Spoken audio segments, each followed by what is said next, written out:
Hey, hello everybody, Disciple here with Overwatch Moments. Now, if you guys have been watching our videos, you'll know that we're at Blizzcon right now trying to find out everything we can of what's coming to Overwatch in the future. We showed you guys a video about Moira, and now we want to talk to you guys about the brand new map which looks totally amazing and which we're so excited to play some more on and tell you guys about as well. Now, all of this gameplay is going to be from the attacking side so you can see the map as it goes through. Unfortunately, I wasn't able to record off of my screen directly or to stream it live. I had to record it with a little bit of a smuggled in handycam type vibe because that's exactly what I did.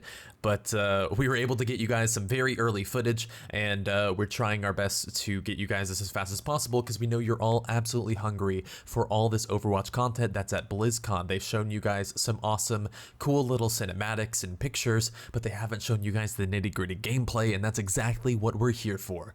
So when you open up onto this map, you go through a really hard choke. Now, there is another way to go around. There's the Lost and Found Vikings area, which you can use to kind of flank the point. This choke feels really tight, a lot like Temple of Anubis coming through the first point or even on point B, or something similar like on Eichenwald going under the bridge, where you do have a little room you can go off into on the side, but really you generally have to go through the choke. And so it seems like this choke is actually going to be a pretty huge hindrance for anyone trying to move through this first point, and it's one of the reasons why I feel like AoE heroes that can deny areas are going to be absolutely king on this map. I think that Junkrat will be fantastic on it. I think that Moira will actually be very strong on it, since being able to send in your orb through the choke either to heal your allies as they ferry through it or to try and drive your enemies out of it. If you have your enemies channeling in and you're defending, being able to throw an orb in there will do a ton of damage, and if you throw it at an angle and bounce it off the walls, you can keep it on them for an incredibly long amount of time. Now, if you guys don't know exactly what Moira does,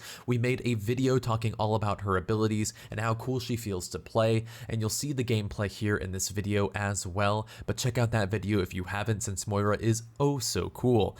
But the thing that I love about this map overall is just how many Blizzard references there are on it. It references everything in all of Blizzard IP except for Overwatch, because this game is in the Overwatch universe. It's not going to be self-referential.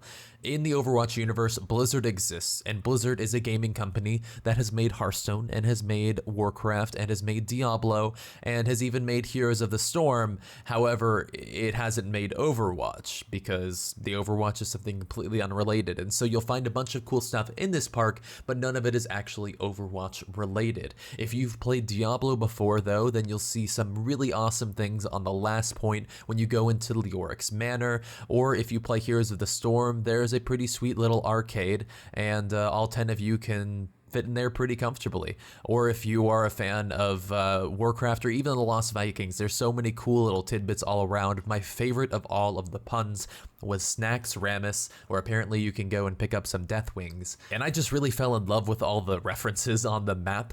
I like that because Overwatch is a fairly cartoony game, it doesn't take itself too seriously. It's not like other shooters where everything kind of has to be down and nitty gritty and hardcore. Overwatch can be fun and make jokes while you're playing because Blizzard is a nice and fun company, and you've probably played a lot of the other games, and that's kind of the feeling you get when you go play Hearthstone or Heroes of the Storm. Now, as for gameplay on this map, the first point feels a lot like the approach on Hollywood.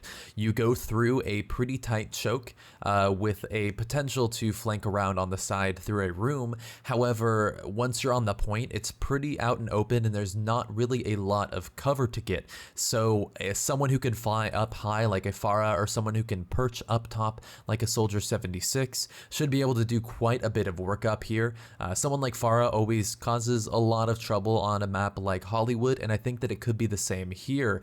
However, once you move farther into the map, there's a lot less room for maneuvering. It's not quite as wide open as Hollywood is after the point. It's actually a lot more closed in, similar to how I would feel about Watchpoint Gibraltar or even King's Row. And so someone with AoE burst damage like Junkrat will be really powerful for it, and someone who can abuse high ground as well should be really good for it, but also flankers like Tracer or even Reaper seem to be pretty strong, since when you're fighting on the StarCraft pylon roundabout area, It seems like someone that can dart in and out of those little rooms and just get in behind your team and disrupt should actually be incredibly powerful, because there are kind of the two levels, but when you're pushing the payload, you have to be down in the trenches, and I definitely ran into a lot of problems when a Roadhog would come in aggressively and grab me, or when a Reaper would flank up from behind, especially when I was playing a support like Moira.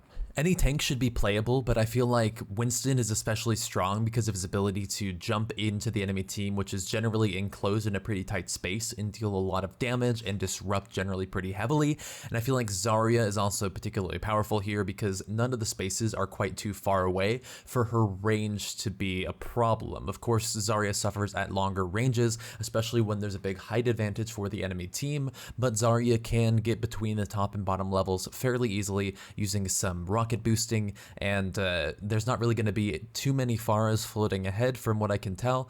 A lot of the fighting is just going to happen down on the ground, and you probably can pick pretty much any tank hero here that you would want. For supports, someone like Zenyatta could actually suffer because there are so many routes to flank and to jump down from, and someone without an escape, also Ana, would be another hero to consider not picking, but someone with mobility that can move in and around of the area here on this map could be incredibly strong. Just the longer you can keep your team alive, the longer that you can push the payload around here, or the longer you can just keep up the fight to get your ultimate economy so that you can have an advantage over your opponent. Once you push back into Leoric's Manor, this definitely has to be one of the parts of the map that was the most underwhelming for me, since it feels almost exactly like the castle on Eichenwald. You push in through the gates and you're in a pretty tight confined space. There is some room to go vertical, but there's not really a lot of spaces up there to stand and fight from, so unless you're a Pharah, you're probably not going to take too much advantage of the verticality on this point of the map. But once you're inside, it really feels exactly like the castle on Eichenwald. A lot of the parts on this map feel like they're kind of copy and pasted in from other maps, but maybe we're just honestly getting that feeling because there's 16 maps in the game so far, and this will be number 17, and there's just only so many things you can do. I feel like the refreshing part of the map itself is, of course, the style of it, the fact that there's just so many awesome Blizzard references and so many more that I have left to go in and discover, and the fact that it's just really fun and lighthearted and upbeat.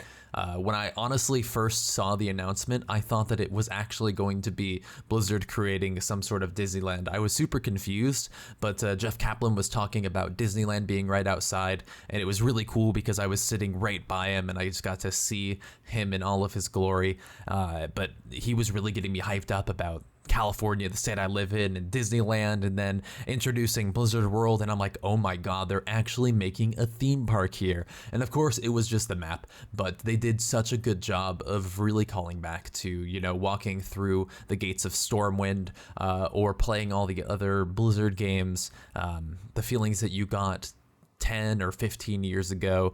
Replicating that today in Overwatch, in a game that we all play, has been super, super exciting. And this is a map that I really want to spend a lot more time on. Unfortunately, our time is kind of limited while we're playing there live, and we're really not allowed to record there, so big props to whichever Blizzard employee was behind me and didn't notice the camera, or, you know, was just cool enough. Jeremy also tried to record and get some footage with his nice DSLR camera, and he was shut down by multiple people, and so we just tried our best to get you guys footage. I know that you guys are hungry for it. I know that we were too.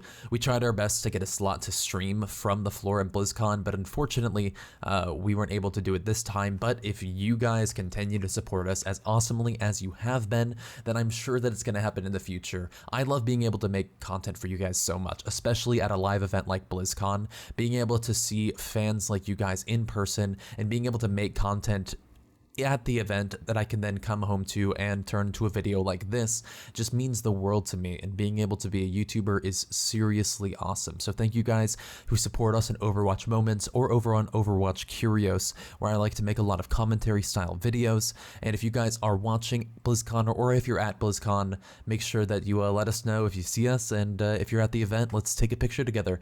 I'd love to see you guys and get to interact and you know, give back to the community in whatever way I can. So thanks so much guys for watching this video. I am going to go back to the convention and party it up, and I will see you next time. Peace.